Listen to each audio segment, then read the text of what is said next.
இனிய பொங்கல் திருநாள் நல்வாழ்த்துக்கள் அனைவருக்கும். ஒரு பெண்ணுக்கு அபார்ஷன் ஏற்படுது, என்ன காரணம்? அதுக்கு கர்மா, பாவ கர்மா.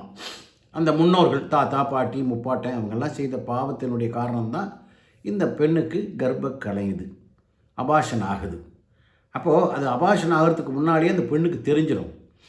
அந்த மார்பகத்தில் வலிக்கும், அடி வயிற்றில் வலிக்கும், புட்டங்கள்லாம் வலிக்கும், உட்காந்தா எழுந்திரிக்க முடியாது, முகம் வெளுத்துரும், உணவு உள்ள இழுக்காது, சாதாரணமாக பசி எடுக்காது, படுத்தா தூக்கம் வராது. ஆக மொத்தத்தில் கரு கலைய போகுதுங்கிற முன் அறிகுறி.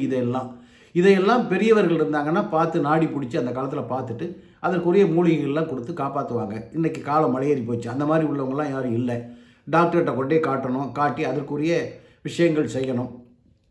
இந்த கரு கலையாமல் இருக்கணும், நல்ல சுபீட்சமாக இருக்கணும்னு அதுக்கு சில அற்புதமான பரிகாரங்கள் சித்த புருஷர்கள் சொல்லியிருக்காங்க.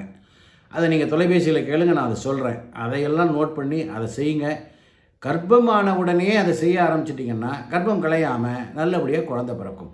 இதெல்லாம் நம்ம முன்னோர்கள் சித்த புருஷர்கள் மகான்கள் நமக்கு கொடுத்த அற்புத பொக்கிஷம்.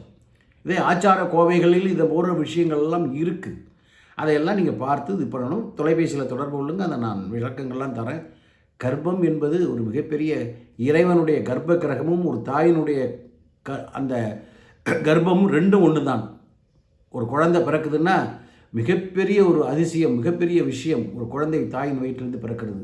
அதனால்தான் அந்த குழந்தையும் தெய்வமும் ஒன்றுன்னு சொன்னாங்க. அதனால் கர்ப்பம் கலையாமல் இந்த கர்ப்பவதிகள் கவனமாக இருக்கணும். சாப்பிட்ற வகையில், நடக்கிறதுல எல்லாத்துலேயும் கவனமாக இருந்தீங்கன்னா இந்த கர்ப்பம் கலையாது. அப்படி கலையிற மாதிரி சில சிம்டம்ஸ் தெரிஞ்சது அப்படின்னாக்கா உடனே டாக்டரை போய் பாருங்கள்.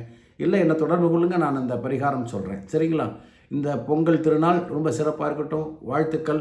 மிக விரைவில் உங்கள் வீட்டில் குழந்தைகள் தவழட்டும். முருகப்பெருமான் அருளால். சப்ஸ்கிரைப் பண்ணுங்கள். வணக்கம்.